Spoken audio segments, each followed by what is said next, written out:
Mr. Meeks. Thank you, Chairman Smith and Ranking Member Jacobs, for holding this very important hearing today.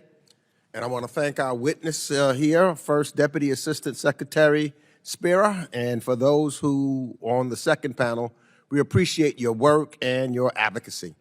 And I think that the attention that this hearing, I would hope, the press was in here and everyone else was covering it, because the largest humanitarian crises in the world is taking place right now in Sudan. There are rapid support forces, the Sudanese armed forces, and various allied militias are responsible for inflicting heinous violence on the Sudanese people. They have destroyed a nation's hopes for the future, and they are in pursuit of corrupt wealth and power. The United States has a long history of supporting the Sudanese people. And I recall when Omar al-Bashar's regime enabled genocide in Darfur 2 decades ago, we had more of outrage, more noise. Thousands of Americans rallied on the National Mall here in Washington, D.C. Celebrities highlighted the injustices at every turn.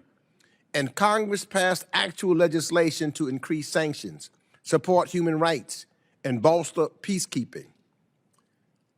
I don't see that urgency today. And I believe we cannot allow this to be a forgotten conflict. In fact, I can recall myself and a number of members of Congress going to Darfur and confronting al-Bashir directly. We cannot allow and cannot be numb to mass displacement, mass starvation, and mass graves. I think it's past time for Congress and for the administration to take action collectively. This means not only pressing the RSF and SAF to agree to ceasefire and negotiations, but also enforcing real consequences for external actors, all of them, who continue to fuel the conflict by providing arms or money or mercenaries. And without these external resources, both sides would be unable to continue killing civilians and committing mass atrocities in their push to take total control of Sudan. Let me be clear. This brutal war could end tomorrow if the parties fueling this conflict ended their support. And there's a number of them that are doing it. And I'm talking about all the parties need to be held accountable. And the pressure that the United States and our partners should be applying right now. Instead of, what I see, and I don't know the active involvement in how we are pushing the Quad with diplomats, not just cutting deals and trying to see, where we get some resources or some minerals or something of that nature, and not trying to just get a title to try to get an award or something of that nature. I'm talking about being ready to pick up the phone and make a real impact and talk to all of the members of the Quad and get them together. For example, one of the things that I wanted to ask you and to talk about was the United States, what they could do right now to help bolster a responsible regional approach to end the fighting in Sudan is to make this a priority engagement with other African leaders. A great opportunity to do that would have been during the U.S. African Leaders Summit, the ALS, which unfortunately what happened, President Trump was required to have the ALS by law to convene it this year. It's now December 11th, and there's no ALS has been held. When members of this committee wrote to Secretary Rubio about this, we received a response that noted the importance of the ALS, but contained no commitment to the summit, either this year or even next year. So I'm just asking you, will you commit today that the United States will hold the U.S. Africa Leaders Summit next year so that we can have a direct and get the African leaders involved, along with compelling and talking to those of the Quad to really get something done? Thank you, Representative Meeks. Really appreciate your comments, especially on the need to bring more attention to the crisis that's happening in Sudan, and would just underscore that with the President's amplification of the U.S. interest and the Secretary's direct engagement, that's exactly what we're trying to do, and look forward to continuing to work with Congress and others to bring more attention.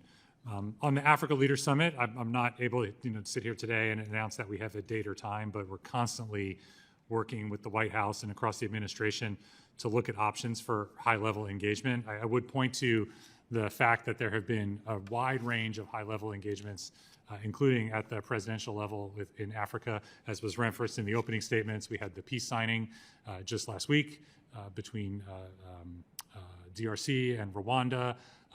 Those two presidents were also at the White House back in June. We've had engagements throughout the year, including in July when the president hosted African leaders at the White House. So we are continuing to maintain that high level of engagement with senior leaders at the across the African continent on these issues of critical importance. Yes, on the security front, on issues like Sudan, on issues like the conflict in the Congo, but also on our broader prosperity agenda, really looking at efforts to bolster our development agenda through a commercial lens that brings prosperity both to Africa and to the United States.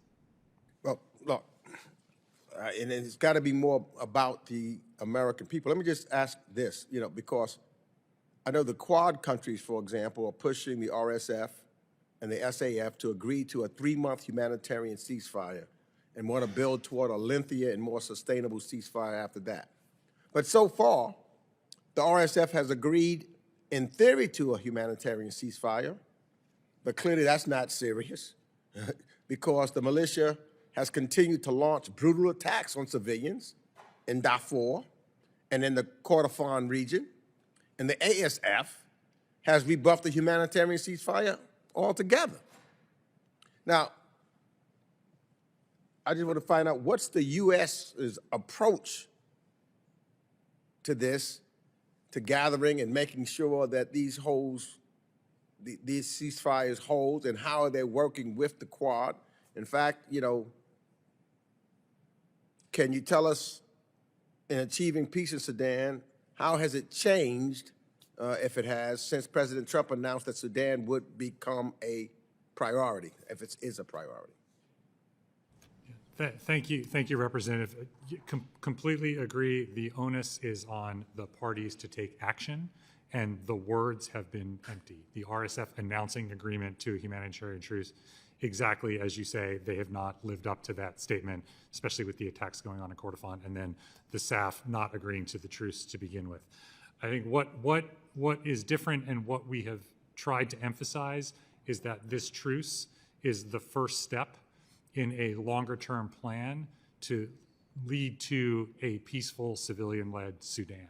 So this truce is meant to be short-term in nature, to give the space for that political discussion on a transition to happen, while at the same time starting already our efforts to bring the civilian dialogue into a more cohesive structure, so that when that time comes, there is something to transition to. So this is all happening simultaneously, but the first step is that truce, and our efforts are really focused on pressing the parties and anyone with influence on them, Quad members or not, to press them to accept this critical first step to end this man-made crisis. I just want to make sure, and I'm ready to step and work with the administration if we're going to put pressure and work with and put pressure on those that are part of the Quad, whether it's the Egypt or the UAE or Saudi Arabia and us. That's how I think the difference will really happen here. And I've had conversations when